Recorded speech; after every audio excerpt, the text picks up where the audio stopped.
सोनिया जी का लक्ष्य राहुल जी को पीएम बनाना, पवार साहब का लक्ष्य बेटी को सीएम बनाना, ममता दीदी का लक्ष्य भतीजे को सीएम बनाना, स्टालिन का लक्ष्य अपने बेटे को सीएम बनाना, लालू प्रसाद जी का लक्ष्य अपने बेटे को सीएम बनाना, उद्धव ठाकरे का लक्ष्य अपने बेटे को सीएम बनाना और मुलायम सिंह जी बेटे को बनाकर ही गए हैं। 7 परिवारवादी पार्टियों का गठबंधन इंडी अलायंस है। इससे ज्यादा कुछ नहीं है। जो अपनी पार्टी के अंदर डेमोक्रेसी नहीं स्थापित कर सकते, वो देश की डेमोक्रेसी की रक्षा नहीं कर सकते। ये देश की जनता को, आपकी पार्टी लोकतांत्रिक पार्टी नहीं है, आपकी पार्टियां लोकतांत्रिक पार्टियां नहीं है। आप देश के लोकतंत्र का रक्षा नहीं कर सकते। एक और मोदी जी के नेतृत्व में डेवलपमेंटल अलायंस है और दूसरी ओर राहुल जी के नेतृत्व में डायनेस्टिक अलायंस है। दूसरी ओर अपने परिवार की चिंता करने वाली पार्टियां है। देश निश्चित रूप से विकास की राजनीति करने वाली भारतीय जनता पार्टी और एनडीए को सिलेक्ट करेगी, इसका मुझे पूरा विश्वास।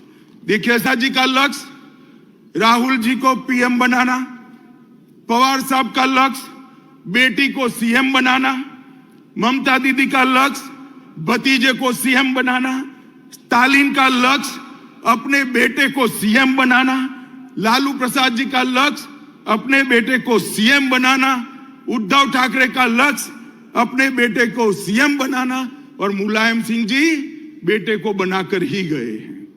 अब मुझे एक बात बताइए कार्यकर्ता भाइयों बहनों, जिनका लक्ष्य ही अपने बेटे बेटी भतीजों का कल्याण हो, वो आगे बढ़ गया तो उसका हस्र कर देंगे।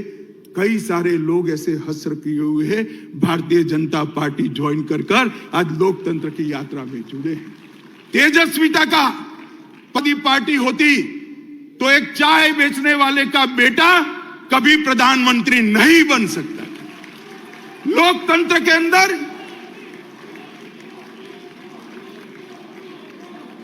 मित्रों, लोकतंत्र के अंदर ये बहुत जरूरी है, सबको समान अवसर मिले, सबके अंदर ईश्वर दत्त शक्तियां जो पड़ी हैं, वो ईश्वर दत्त शक्तियों के आधार पर उसको आगे बढ़ने का मौका मिले और वो केवल और केवल भारतीय जनता पार्टी में विद्यमान है और किसी दल में नहीं। भाई और बहनों, मोदी जी एक गरीब परिवार से, गरीब मतलब आप कल्पना नहीं कर सकते, इतने गरीब परिवार से इस देश के सम्मानीय प्रधानमंत्री बने, जिन्होंने पूरे विश्व में देश को सम्मान दिलाया, गौरव दिलाया, प्रस्थापित। इस देश की राष्ट्रपति एक जनजाति परिवार से आती है। जनजातियों में भी अति पिछड़ी जातियों में से राष्ट्रपति मुर्मू जी आती है। प्रधानमंत्री जी ने, भारतीय जनता पार्टी ने एक गरीब आदिवासी की बेटी को महामहिम द्रौपदी मुर्मू बनाकर सभी आदिवासियों का सम्मान। इस देश का उपराष्ट्रपति एक किसान का बेटा, खेत जोतने वाले का बेटा इस देश का उपराष्ट्रपति बना है। मित्रों, मैं खुद कह मानता हूं कि भारतीय जनता पार्टी में बूथ का काम करने वाला एक व्यक्ति देश का प्रधानमंत्री भी बन सकता है, राष्ट्रपति भी बन सकता है। और वो केवल और केवल भारतीय जनता पार्टी में ये सहूलियत उपलब्ध है क्योंकि हमने हमारी पार्टी को लोकतांत्रिक पार्टी बनाकर रखा है। मित्रों, ये परिवारवादी पार्टियां जो अपने बेटे बेटियों के लिए काम करती है, वो देश का कल्याण नहीं कर सकती। केवल और केवल राष्ट्र प्रथम के नारे के साथ आगे बढ़ रही भारतीय जनता पार्टी, मोदी जी के नेतृत्व में आगे बढ़ रही भारतीय जनता पार्टी ही देश का कल्याण कर सकती है। मित्रों, इस देश में जब से हमारा संविधान बना, हमारे संविधान के अंदर पंथ निरपेक्षता को बहुत बड़ा महत्व दिया गया। अरे ये देश आज से नहीं, हजारों सालों से पंथ निरपेक्षता के आधार पर, बिन सांप्रदायिकता के आधार पर चलता रहा। राज्य का कभी कोई धर्म नहीं होता है, सबको अपना धर्म बनाने की, मानने की और उसका अनुसरण करने की छुट्टी भी है, मुक्ति भी है। परंतु कांग्रेस पार्टी ने वोट बैंक की रचना करने के लिए संविधान की उदात्त भावनाओं में भी विकृति डालकर पंथ निरपेक्षता को तुष्टीकरण की राजनीति से दूषित किया। मित्रों, मैं आज आप सबके सामने कहना चाहता हूं, ये कांग्रेस पार्टी जिसने भगवान श्री राम के अस्तित्व को नकारा और एफिडेविट पर नकारा, बाद में उनको एफिडेविट वापस ले। ट्रिपल तलाक का कानून जो केवल और केवल महिलाओं को, मुस्लिम महिलाओं को उनके अधिकार देने का कानून है, इसका आपने विरोध किया। यूसीसी जो कांग्रेस के समय में ही संविधान निर्माता एक लक्ष्य देश के लिए रख कर गए थे, उत्तराखंड सरकार यूसीसी लाई, कांग्रेस ने इसका भी विरोध किया।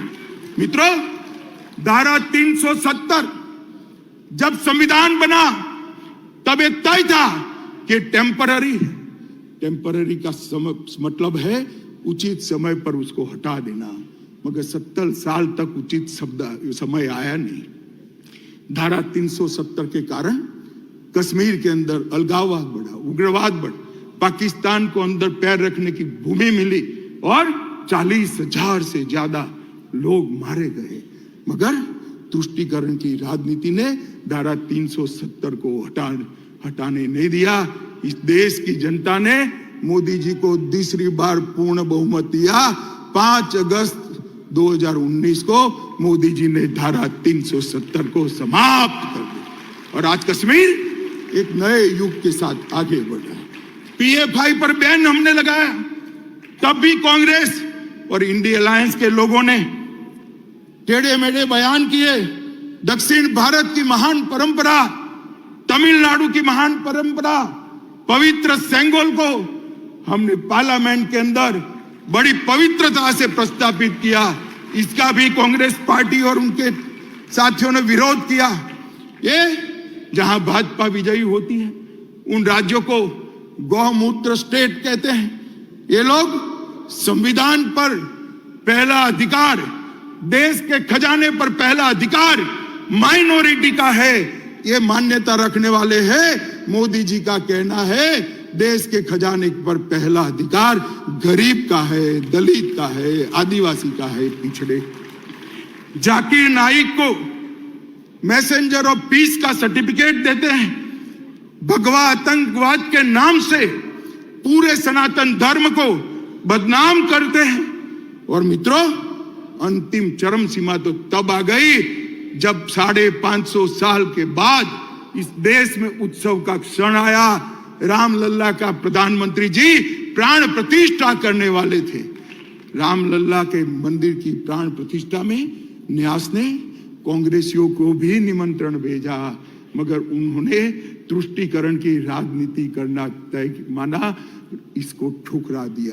इसको देख भी रही है और याद भी रख रही है। मित्रों, खैर वो आए ना आए, भारतीय जनता पार्टी तुष्टीकरण में नहीं मानती है।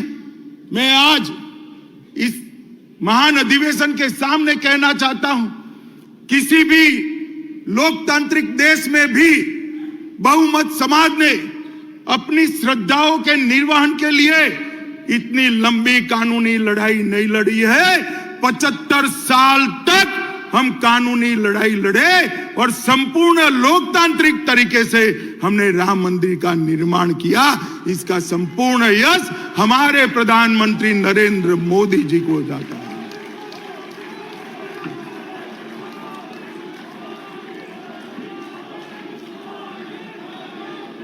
भाई और बहनों, ये कांग्रेस पार्टी और इंडिया अलायंस वाले,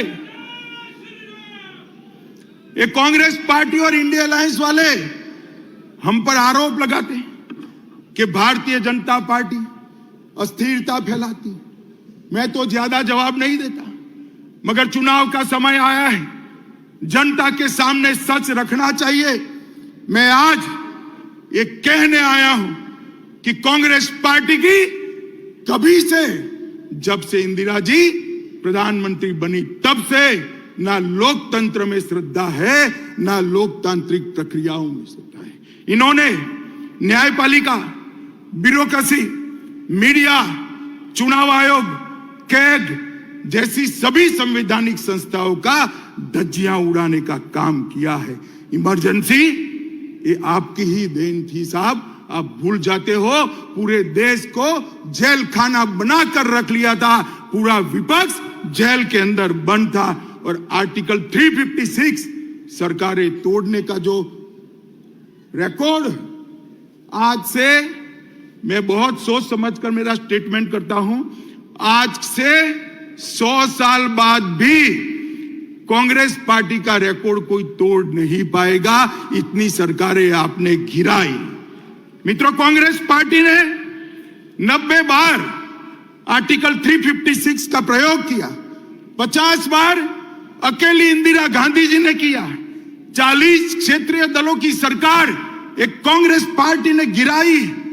3 केंद्र की सरकार, चौधरी चरण सिंह, चंद्रशेखर जी, देवगौड़ा जी और गुजराल, ये 4 सरकारों को गिराने का काम भी कांग्रेस पार्टी ने किया है। और मित्रों, ये हमें कहते हैं जुडिशरी कोई फैसला देगी, न्याय करेगी, तो इस पर टिप्पणियां कर कर जुडिशरी को डराते हैं। मैं कांग्रेस पार्टी को याद कराता हूं, 1973 में 3 वरिष्ठ जजों को कुदाकर जस्टिस सेहलत, जस्टिस ग्रोवर और जस्टिस हेगड़े को कुदाकर आपने एएन रे को सर्वोच्च न्यायाधीश बनाया, क्योंकि आप रायबरेली का फैसला आपके खिलाफ आ गया था। मित्रों, हमने कभी जुडिशरी के खिलाफ इस प्रकार के षड्यंत्र नहीं किए।